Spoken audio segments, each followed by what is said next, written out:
ser el futuro del petróleo a nivel mundial tras la intervención de Estados Unidos en Venezuela. ¿Qué va a pasar ahora con este recurso tan anhelado por muchísimos gobiernos?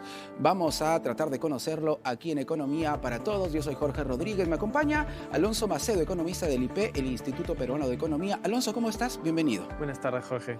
Muchísimas gracias. Las primeras reacciones a nivel internacional tras la intervención de Estados Unidos, la caída de Maduro, no de su régimen, solo de Maduro, ¿cuáles han sido a nivel general? Ha habido una gran cantidad de incertidumbre en los mercados porque nadie tenía claro exactamente cuál era el plan de Estados Unidos, qué es lo que iba a pasar con el régimen de Maduro y aún así, digamos que no existe una respuesta concreta. Todos estamos a la expectativa de efectivamente cuáles son los planes que tiene Estados Unidos para Venezuela, porque la presidenta interina acaba de juramentar, ¿no? Y cuál va a ser la dinámica finalmente. Hay que recordar que Venezuela es un actor geopolítico importante en la región. Venezuela es el país que tiene la mayor cantidad de reservas de petróleo del mundo, pero esos 300.000 millones de barriles están enterrados.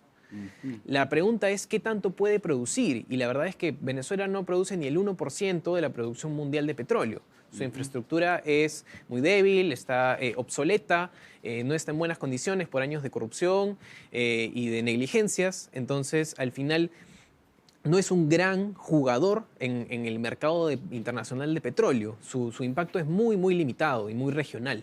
Y hay que señalar algo también que de repente algunos no lo conocen. El petróleo venezolano tiene unas características bastante particulares. Es un petróleo como muy denso, muy complicado de poder refinar, ¿correcto? Y no todos los países tienen esa capacidad de refinar. Claro, Estados Unidos sí la tiene. Claro, exactamente. La mayoría de las reservas que tiene Venezuela está en una región que se llama el Cinturón del Orinoco, en la selva, y produce petróleo, como tú bien dices, muy viscoso, muy pesado, muy denso, que es bien difícil y costoso de refinar.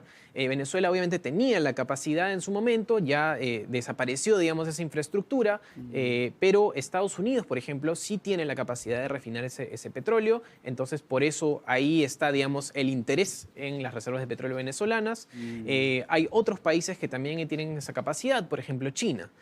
Más del 70% del petróleo que vende hoy Venezuela va a China. Claro, socio comercial también. Es su principal socio comercial, de todas maneras, y ese dinero sirve para financiar hoy el régimen, ¿no?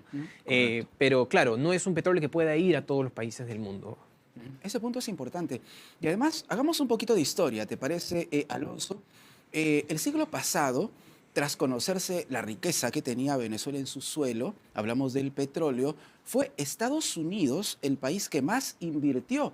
Tal vez allí se podrían explicar las declaraciones de Donald Trump cuando dice Venezuela nos ha robado el petróleo. Claro, no quiere decir que el petróleo sea como tal norteamericano, pero hay que reconocer algo, que Estados Unidos en su momento, reitero, el siglo pasado, invirtió muchísimo para poder trabajar, extraer y exportar ese petróleo. De todas maneras, ha sido capital y han sido empresas norteamericanas las que finalmente iniciaron la explotación petrolera en Venezuela, y hay que recordar también que fue en los años 70 cuando se nacionalizó toda esta infraestructura, ¿no? Las instalaciones de las empresas norteamericanas fueron absorbidas dentro de la empresa estatal que es PDVSA, y le dio inicio a la explotación estatal de petróleo, y de ahí parten exactamente esas declaraciones, ¿no? De Estados Unidos, que de una manera, según su lógica, no busca resarcirse de este robo de su infraestructura que ocurrió hace más de 50 años, explotando, digamos, o llegando a un acuerdo para explotar esas reservas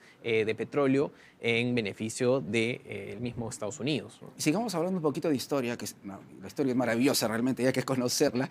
En los años 80 estamos hablando de una suerte de boom, ¿correcto? De un pico de crecimiento de la industria petrolera, y muchas familias peruanas llegaron a Venezuela también, ¿no? Precisamente atraídos por esta situación, si se quiere, tan auspiciosa, ¿no? Económica venezolana. La gran pregunta, Alonso, es ¿qué pasó después? Claro, digamos que en los 80 cualquiera veía Venezuela como hoy veríamos tal vez a Chile, ¿no? Como uno de los países más dinámicos, las principales economías de la región, pero lamentablemente esta bonanza económica se tradujo en una crisis política que dio lugar al ascenso de Hugo Chávez, ¿no? A finales de los 90, y a partir de eso un régimen que fue poco a poco, progresivamente, volviéndose más autoritario, ¿no? Y luego lo que pasó en 2013, 2014 fue el colapso de los precios del petróleo.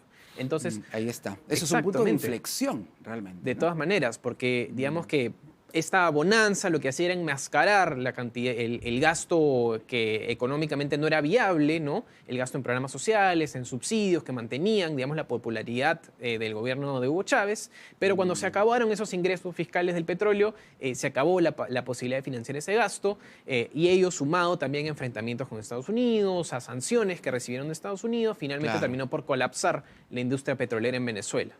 Y ahora, ¿cómo impacta la caída de Nicolás Maduro ya a nivel económico internacional, más allá del petróleo, Alonso? Porque hay que recordar, por ejemplo, lo hemos conversado, ¿no? La cercanía de Venezuela con China, con Rusia, ¿correcto? Bueno, hay muchas versiones al respecto. Se dice que Maduro enviaba miles de barriles de petróleo a Cuba, que ahora Cuba puede colapsar, incluso que su red eléctrica en Navidad estuvo a punto ya del colapso, ¿no? Porque ya no está recibiendo la cantidad de barriles de petróleo de Venezuela, en fin. Pero a nivel latinoamericano, ¿qué impacto podríamos encontrar en las siguientes semanas? A ver, la principal preocupación, digamos, es la posibilidad de una intervención, de un conflicto armado en la región, que es algo que finalmente no se ha materializado, pero igual siguen las preocupaciones por los riesgos, ¿no? Porque la incertidumbre salta. Cuando la incertidumbre salta, por ejemplo, commodities como el oro, aumentan su precio, ¿no? El oro subió alrededor de 2% inmediatamente después Ahí de la está. invasión. Claro. Y continúa su tendencia al alza por la gran cantidad de riesgos geopolíticos que hay en la región, en el mundo, ¿no? Otras cosas, digamos que no hay, digamos, una relación comercial muy fuerte ya entre Venezuela y países como el nuestro, por ejemplo, ¿no? Ajá. Nosotros solo le exportamos unos 140 millones de dólares a Venezuela. De hecho, que entonces, teníamos relaciones bastante ásperas, ¿no? Con el exacto. gobierno venezolano a nivel de ejecutivo. De todas maneras, y no somos los únicos, ¿no? El principal, digamos, efecto que ha tenido la migración venezolana en el resto de países vecinos ha sido la migración, ¿no? Porque el éxodo venezolano ha sido la mayor migración en la historia del continente, ha desestabilizado de gran manera a varios de los países de la región, ¿no? Perú ha recibido 1.7 millones de venezolanos, son un 5% de la población más o menos, ¿no? Entonces, la posibilidad de que, digamos, un conflicto vuelva a recrudecer una migración, ¿no? Claro. Era una gran preocupación, por ejemplo. Y ahí hay un impacto económico grande, ¿eh? De todas maneras. De todas maneras. De Estamos todas hablando maneras. de que aquí en Perú, según cifras bastante tibias, ¿no? Tenemos más de 1.700.000 ciudadanos venezolanos. Todo un país se vino a vivir Exactamente. al nuestro. Precisamente.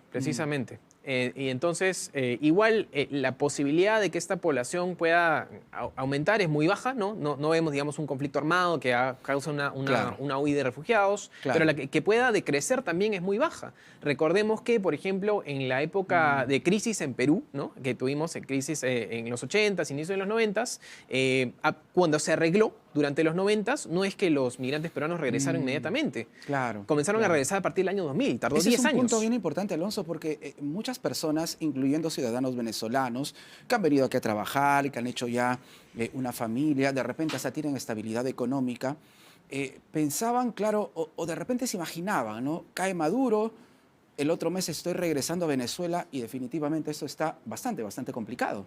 Sí, de todas maneras, principalmente porque no ha ocurrido la primera condición, ¿no? Digamos que no ha caído el régimen chavista, quien ha caído es Nicolás Maduro personalmente, Claro. ¿no? Pero Delcy Rodríguez, la vicepresidenta, acaba de jurar como presidenta interina. Con Nicolás Maduro Jr., Nicolásito, como le dicen ahí, observando toda la ceremonia en primer plano. Definitivamente. Eso es obviamente un mensaje de propaganda política, si se quiere, bastante importante, ¿no? Del régimen chavista todavía. Sí, y haciendo, digamos, un análisis sobre lo que está pasando, Delcy Rodríguez ha sido ministra de Petróleo y Hidrocarburos Sí, y precisamente. le ha sido posible aumentar incluso un poco la producción de petróleo de Venezuela a pesar de estar sancionados. Yo creo que eso es algo que le ha llamado el ojo a Estados Unidos y algo que es una habilidad que van a querer utilizar, porque lo que ahora está pasando es que, digamos, se mantiene el resto de la cúpula del gobierno de Nicolás Maduro en el poder.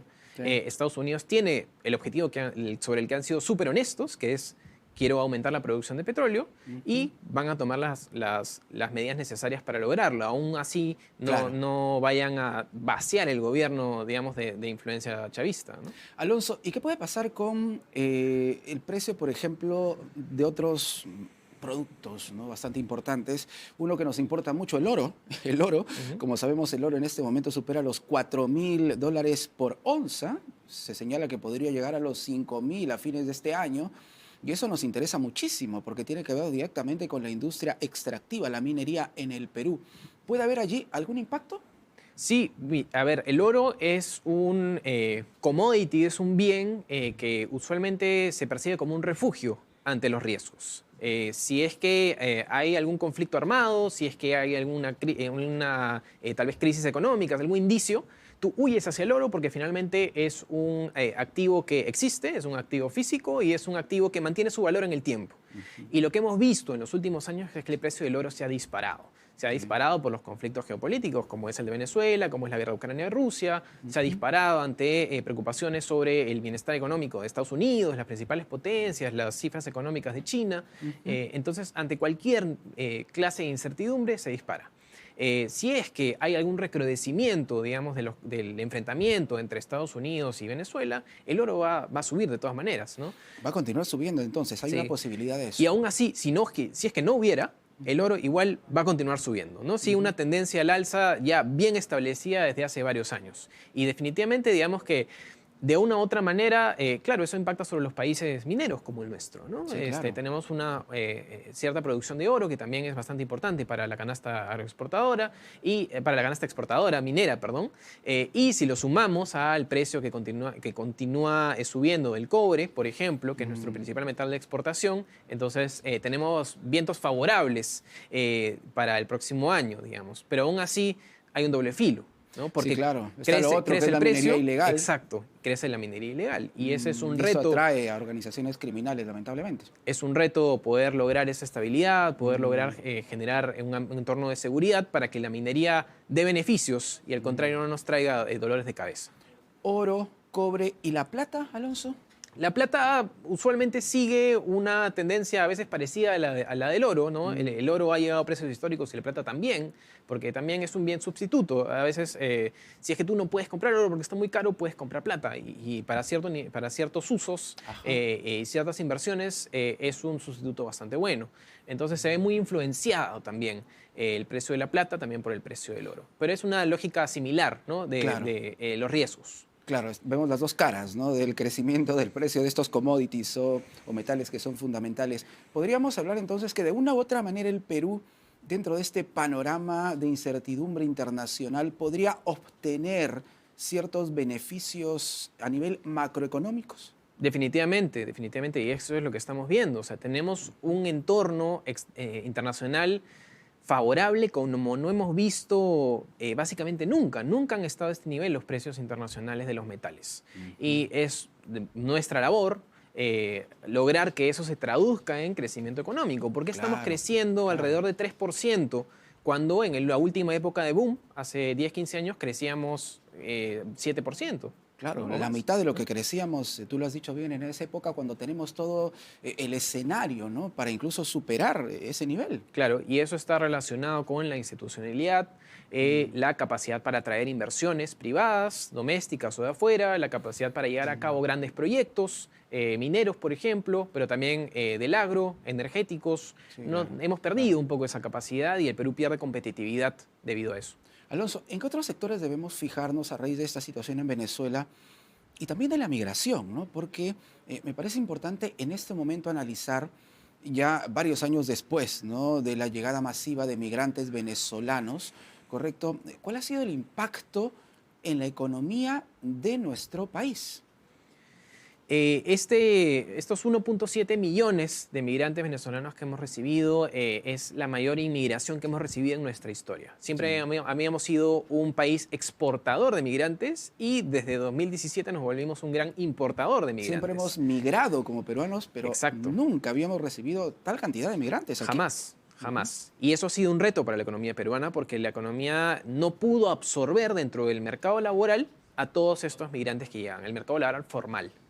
Y se han enfrentado básicamente con los mismos retos que enfrentan los peruanos en el día a día, en el mercado laboral, ¿no? La dificultad para obtener un empleo formal de calidad, ¿no? Muchos venezolanos han terminado en la informalidad, que claro. al final ofrece condiciones laborales inadecuadas, salarios más bajos. Hay alrededor de 60.000 trabajadores venezolanos formales y 60.000 de 1.7 millones. Es un número Es una cifra muy bajo. minúscula. Definitivamente, porque también han enfrentado, digamos, esta dificultad que enfrentamos todos en el mercado laboral, pero también hay dificultades para cumplir con los documentos, ¿no? Muchos de los migrantes han llegado al Perú indocumentados, ¿no? Entonces, ¿cómo certificas tus estudios? ¿Cómo certificas tu identidad? ¿Cómo consigues un permiso de trabajo? No ha sido posible. Entonces, esto ha causado que muchos de los migrantes venezolanos vivan en condiciones precarias en el Perú precisamente el potencial que podrían haber tenido para dinamizar la economía no se dio. Y para terminar, Alonso, y sobre ese punto que estás mencionando, otros países, antes obviamente de esta crisis migratoria, como Estados Unidos, por ejemplo, o en Europa, ¿no? España o Italia, supieron muy bien aprovechar todo este tema de la migración en sectores, correcto, a los que no llegaban ciudadanos de su país. Por ejemplo, en Estados Unidos el sector agrícola, en España también el sector construcción, ¿correcto? Y crecieron a raíz de la asimilación de migrantes en esos sectores. Nuestro país, Alonso, lamentablemente no ha tenido ninguna estrategia al respecto.